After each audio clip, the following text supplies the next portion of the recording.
गरीबी के दिन अब अमीरी में। एक लड़की थी, वो बहुत गरीब थी। उसके पिता हमेशा बीमार रहते थे। लड़की का नाम पूनम था। उसकी एक छोटी सी बहन थी और उसकी माँ थी, जो दूसरे के घर काम करके 2 वक्त की रोटी और बच्चों का पालन पोषण करती थी और अपने पति का दवा पानी करती थी। उसके पास इतना पैसा नहीं था कि वो अपने बच्चों को अच्छे स्कूल में पढ़ा सके। गांव के छोटी सी स्कूल में दोनों बहन पढ़ने जाती थी और धीरे धीरे पूनम 15 साल की हो गई और उसकी छोटी बहन 10 साल की हो गई। जैसे तैसे दिन गुजरते गए। अचानक उसकी माँ की मृत्यु हो गई। फिर घर की सारी जिम्मेदारी पूनम के ऊपर आ गई। उसे समझ नहीं आ रहा था कि वो अब क्या करेगी, कैसे अपने घर का खर्च उठाएगी। फिर उसके दिमाग में आया, क्यों न माँ की तरह घर घर जाकर मैं भी काम करूं। पूनम अपनी पढ़ाई बीच में छोड़कर वो दूसरों के घर में काम करने लगी।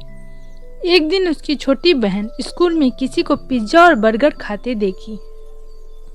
घर आकर वो भी अपनी बहन से बोली, मुझे भी पिज्जा और बर्गर खाना है। पर पूनम के पास इतने पैसे नहीं थे कि वो अपनी बहन की जिद को पूरी कर सके। पर उसकी छोटी बहन बात मानने को तैयार ही नहीं थी। फिर क्या, पूनम को गुस्सा आया और वो अपनी बहन को एक थप्पड़ लगा दिया और वो अपनी बहन से लिपटकर रोने लगी। उस रात को जब पूनम सोने गई तो उसे नींद नहीं आ रही थी। वो बस अपनी बहन की बात सोच रही थी और रो जा रही थी। आखिर कैसे अपनी बहन को मैं पिज्जा और बर्गर खिलाऊं, कैसे उसकी जिद को पूरी करूं। ये सोचते सोचते कब वो सो गई पता ही नहीं चला। अगले दिन वो फिर अपने कामों पर निकल गई। जिनके घर वो काम करती थी उनके घर एक बच्चा था। वो एक साथ pizza, burger, Maggi, juice, chocolate लेकर बैठा था। चॉकलेट खाने के बाद मैगी खाने लगा वो बच्चा। तभी उसका मन खेलने का होता है और वो सब कुछ छोड़कर खेलने चला जाता है। फिर उस बच्चे की माँ पूनम को बोलती है, डाइनिंग टेबल साफ कर दो और वहाँ जो खाना पड़ा है उसे कचरा में फेंक दो। पूनम डाइनिंग टेबल को साफ करने जाती है। जैसे ही वो डाइनिंग टेबल के पास जाती है, उसकी नज़र पिज्जा और बर्गर पे पड़ती है और वो पिज्जा बर्गर देखकर बहुत खुश हो जाती है। वो मन ही मन सोचती है, मेरी बहन कितना खुश हो जाएगी पिज्जा और बर्गर देखकर। इसी बहाने हम लोग आज पिज्जा और बर्गर भी खा लेंगे।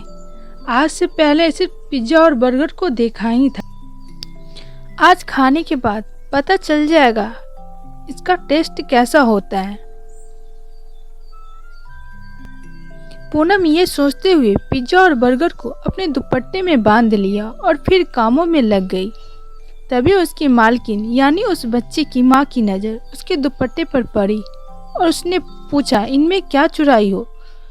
तभी पूनम ने बताया कि वो पिज्जा और बर्गर अपनी बहन के लिए ले जा रही है। पूनम अभी पूरी बात बता ही रही थी कि वो औरत पूनम को चोट चोट करके मारने लगी और घर के बाहर घसीटते हुए ले आई और फिर से मारना शुरू कर दी।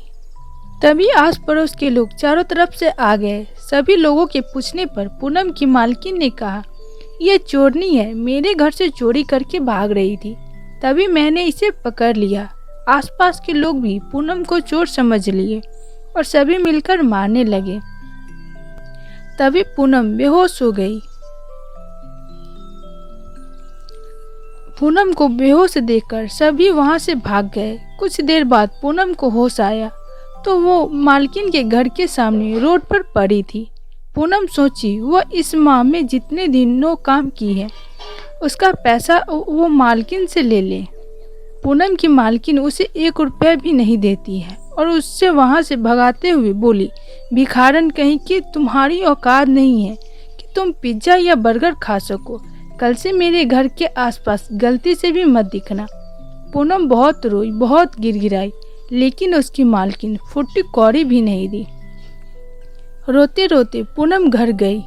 वो किसी से कुछ भी नहीं बोली। अपनी आंसू को छुपाते हुए घर की कामों में लग गई। रात का खाना खाने के बाद वो बिस्तर पे गई। और घर के खर्चों के बारे में सोच सोचकर पूरी रात वो परेशान रही। पहले से घर में इतना दाल चावल था कि वो 2-4 दिनों तक खाना खा सके। फिर भी उसे बहुत चिंता होने लगी थी कि अब किसके यहाँ काम करेगी, क्या होगा। ये सोचते सोचते कब सो गई पता नहीं चला। हर रोज की तरह वो आज भी घर से अपने पापा को ये बोलकर गई थी कि वो काम करने जा रही है, लेकिन उसे किसी ने काम नहीं दिया। सभी चोर समझकर अपने घर से भगा देते। पूरी दिन उसकी ऐसे ही गुजर गई। शाम होने वाली थी, तभी वो थक कर हार मानकर घर जा रही थी। तभी रास्ते में एक अंधे को गाना गाते और पैसा मांगते देखी। फिर क्या, पूनम अपनी आंसू पोंछते हुए मुस्कुराई और घर की ओर चल पड़ी। आज रात वो बड़ी सुकून से सो गई। कल सुबह उठी और अपनी माँ की आखिरी निशानी सोने की चैन को गिरवी रखकर ढोल और तबला खरीद लिया। अपने गांव से दूसरे गांव जाकर रोड पर ढोल और तबला बजा के साथ में गाना गाने लगी। उसकी आवाज में मानो सरस्वती माता विराजमान थी। इतनी अच्छी वो गाना गाने लगी कि रोड पर आते जाते लोग खुद ही उसकी आवाज की ओर खींचे आने लगे और उससे पैसा देते और आशीर्वाद देते। ऐसे ही कुछ समय बीतती गई और वो खुशी खुशी अपने परिवार के साथ रहती थी। आज वो फिर उसी गांव में उसी रोड पर गाना गाने लगी। तभी किसी ने पूनम की वीडियो बनाकर सोशल मीडिया पर डाल दिया। पूनम की वीडियो सोशल मीडिया पर आग की तरह मानो फैल गई थी। वो रातों रात वायरल हो गई और बहुत अच्छी एक सिंगर बन गई।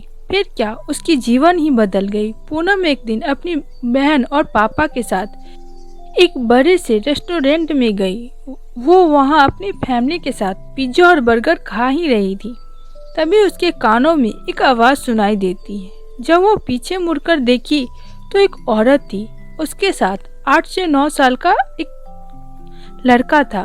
वो दोनों भूख की वजह से रो रहे थे और खाने को मांग रहे थे, पर रेस्टोरेंट का मालिक बिना पैसा के उसे कुछ भी देने से साफ मना कर दिया।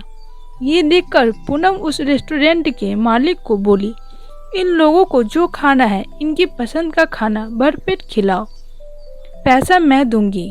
तभी वो औरत पीछे मुड़कर पूनम को देखी।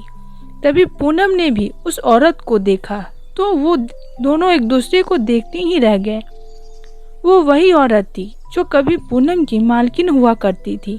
पूनम उसे पहचान गई और इस हालत का कारण पूछी तो वो औरत बोली, मेरे पति अब इस दुनिया में नहीं रहे, इसलिए अब खाने पर भी मुश्किल हो गया है। वो औरत अपने किए गए कर्मों की वजह से बहुत शर्मिंदगी महसूस कर रही थी और पूनम से दिल से माफ़ी मांगी। फ्रेंड्स, ये कहानी कैसी लगी कमेंट्स में ज़रूर बताइएगा। अच्छी लगी तो अपने दोस्तों के साथ शेयर कीजिएगा। नए हो तो मेरे चैनल को सब्सक्राइब कीजिएगा। और आपका इस कहानी पर क्या विचार है कमेंट में ज़रूर बताइएगा। आज के लिए इतना ही, फिर मिलते हैं अगली वीडियो में नई कहानी के साथ। तब तक के लिए बाय। जय हिंद, जय Bharat, take care. Thanks for watching.